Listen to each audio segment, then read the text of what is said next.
Bonjour et bienvenue à ce vidéo top 10. Êtes-vous fatigué de jouer au skip-bo? Tanné de dire Uno? Eh bien, vous êtes à la bonne place. Je suis Mathieu et aujourd'hui, on parle des meilleurs jeux de société pour le camping. Qu'est-ce qui fait qu'un jeu est un bon jeu pour le camping?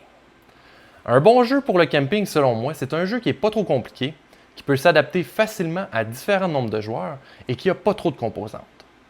C'est un jeu qui ne prend pas trop de place dans l'auto ou dans la roulotte. Alors, sans plus attendre, top 10, camping.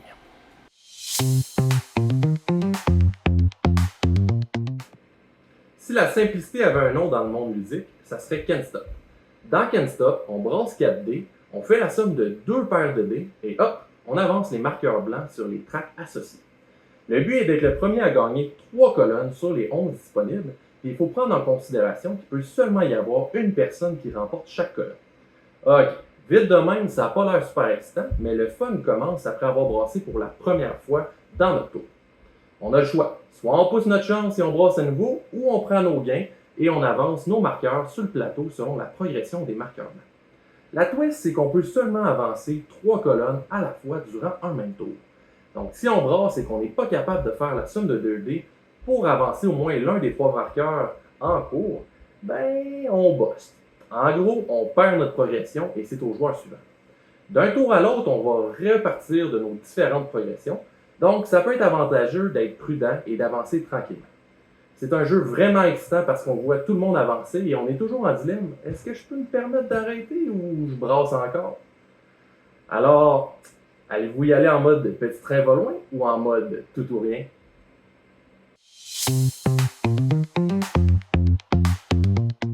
Au numéro 9, nous avons un jeu québécois parfait pour animer les soirées autour du feu.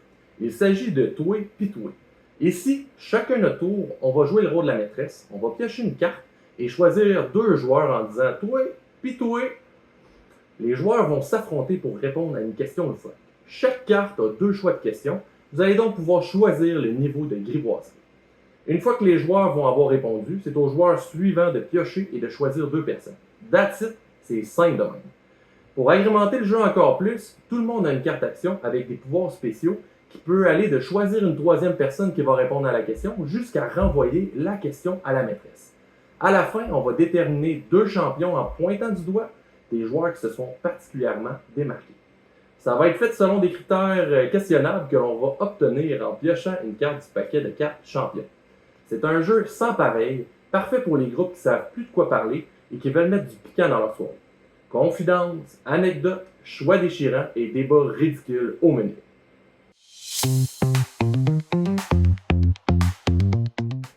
En 8e position, on a un classique qui ne se démode pas. Je parle ici de Quickle.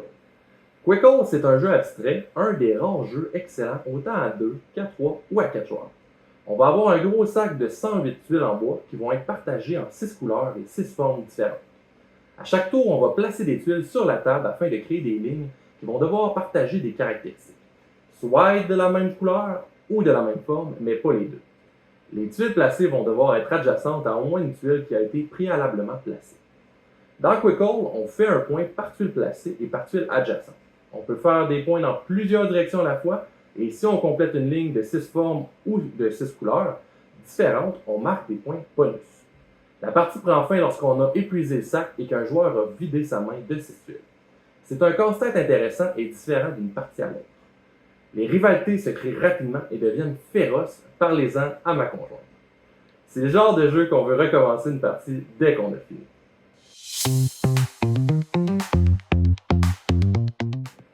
Au numéro 7, on a le jeu Cabenga. Cabenga, c'est un jeu accessible et léger où on va tenter de vider notre main de cartes le plus rapidement possible en jouant des cartes tour à tour d'un côté ou de l'autre du masque de la couleur correspondante. On va jouer des cartes en essayant de créer le plus petit écart entre les 2 cartes de chaque côté du masque. Une fois la carte placée, les adversaires peuvent crier Cabenga et lancer leur carte s'ils ont une ou plusieurs cartes de la même couleur comprises dans l'écart créé. La personne qui a joué la carte devra piocher une carte de la pioche par carte lancée par ses adversaires. On va continuer comme ça jusqu'à ce que quelqu'un vide sa main. Ensuite, chaque joueur va marquer des points selon le nombre de symboles qu'il a sur ses cartes restantes en main. Si la condition de fin de partie n'est pas atteinte, on va rejouer une nouvelle manche Et le jeu se termine une fois qu'un joueur a 18 points ou plus, et c'est la personne avec le moins de points qui remporte les grands honneurs. C'est un bon jeu d'ambiance qui accompagne aussi bien les belles journées de soleil que les journées de pluie.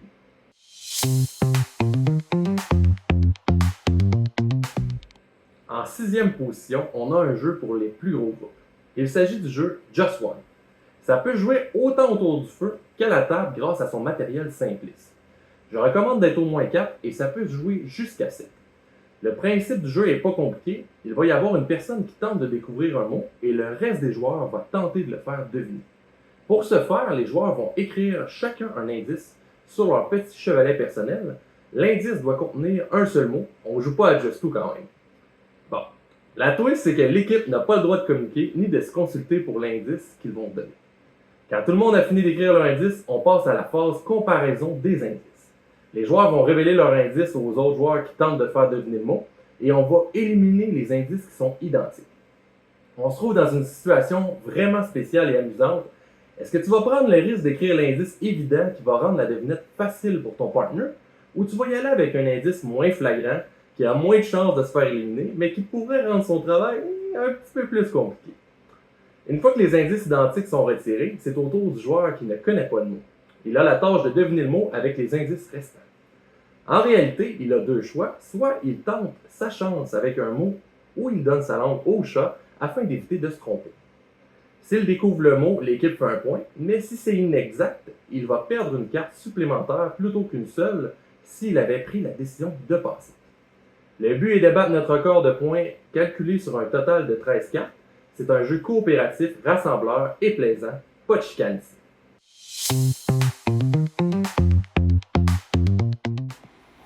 Au numéro 5, nous avons So Clover. C'est un jeu qui joint l'association et la déduction à merveille. Pour commencer, on va avoir chacun un trèfle à 4 feuilles avec 4 cartes placées au centre. La première partie du jeu consiste à trouver un indice à écrire pour relier les deux mots de chaque côté du trèfle. Ensuite, on va enlever les cartes, ajouter une carte de la pioche et les mélanger. Par la suite, tour à tour, on va essayer de reconstituer les trèfles en équipe en replaçant les cartes au bon endroit, excluant la personne qui l'a fait bien sûr. On va marquer des points pour chaque carte obtenue et 2 points bonus si on réussit à placer les cartes du premier coup. Il y a moyen d'augmenter le niveau de difficulté en piochant plus de cartes de la pioche si c'est trop facile. C'est vraiment un beau jeu qui nous fait réfléchir juste assez, mais pas trop, on est en camping quand même.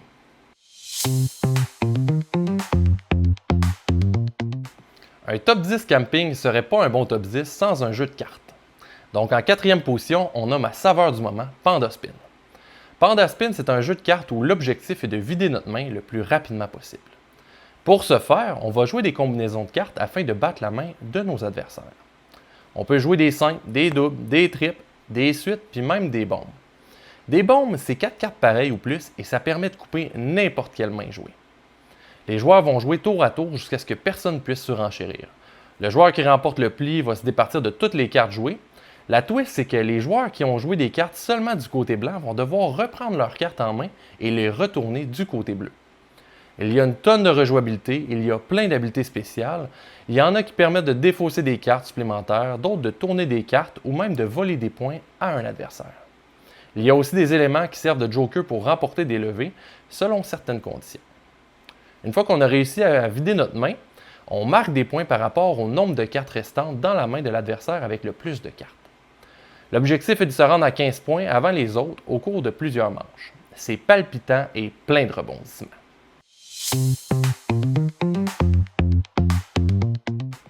Au numéro 3, nous avons Scout. Scout est un jeu de cartes particulier où nous n'avons pas le droit de changer l'ordre des cartes dans notre main.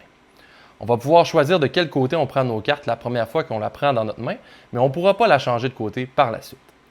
L'objectif est de vider notre main en premier et de marquer le plus de points. Pour ce faire, nous allons jouer une ou des cartes à notre tour. Si nous jouons plus d'une carte, elles devront être de la même valeur ou former une suite. Les cartes doivent aussi être adjacentes dans notre main, ce qui complique la chose un peu. S'il n'y a pas de série active en jeu, on peut jouer n'importe quoi. Par contre, s'il y a une série active, on peut seulement jouer si on est capable de battre la série active en jouant une série de cartes supérieure ou une plus grande série.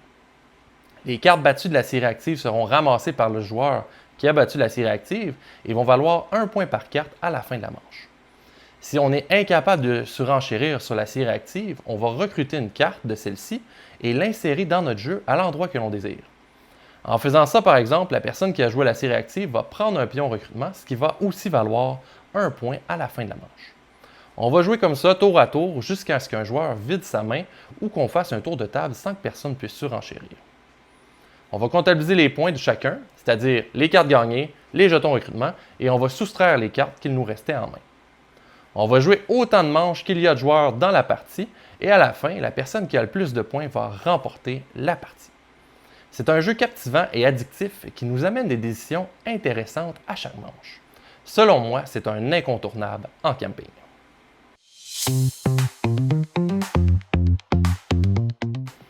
En deuxième position, on a le jeu Schadenfreude. C'est une expression allemande qui résume parfaitement le jeu. Ça signifie joie malsaine que l'on éprouve en observant le malheur d'autrui. Dans le fond, c'est un jeu de levée classique où les joueurs vont devoir fournir la couleur demandée. La trappe, c'est que la personne qui va remporter la levée, c'est la deuxième plus forte carte et non la meilleure. Quand on remporte une levée, on va garder la carte qui nous a fait remporter la levée face visible devant nous et toutes les cartes qui n'étaient pas de la couleur demandée initialement. Si vous remportez des doublons, ils sont automatiquement annulés, donc c'est vraiment le chaos car les autres peuvent tenter d'annuler ou de vous donner des points. Les cartes accumulées à la fin de la manche vont donner des points, puis l'objectif est d'avoir le plus de points sans dépasser 40. Dès qu'un ou des joueurs dépassent 40 points, la partie prend fin et la personne la plus haute, sous 40, gagne, et comme si ce n'était pas assez, ceux qui terminent à égalité sont éliminés et ne peuvent pas gagner. C'est vraiment un jeu déchaîné, sans merci, qui crée des moments inoubliables et qui saura plaire à tous les bons joueurs de cartes. À noter que le jeu est disponible seulement en print and play. Je vais vous mettre le lien en commentaire afin de vous donner accès au fichier pour que vous puissiez l'imprimer à la maison.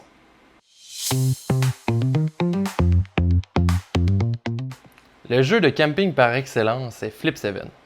C'est un jeu de push your luck électrisant. Parfait pour petits et grands et c'est un des seuls jeux que tu peux commencer à jouer en passant les cartes et expliquer en cours de route tellement le concept est simple. Les dealers flippent une carte à tout le monde, ensuite à tour de rôle, ils demandent aux joueurs s'ils désirent une nouvelle carte. Si vous tombez sur une carte que vous avez déjà, vous bostez et quand on bosse, on ne fait aucun point durant la manche.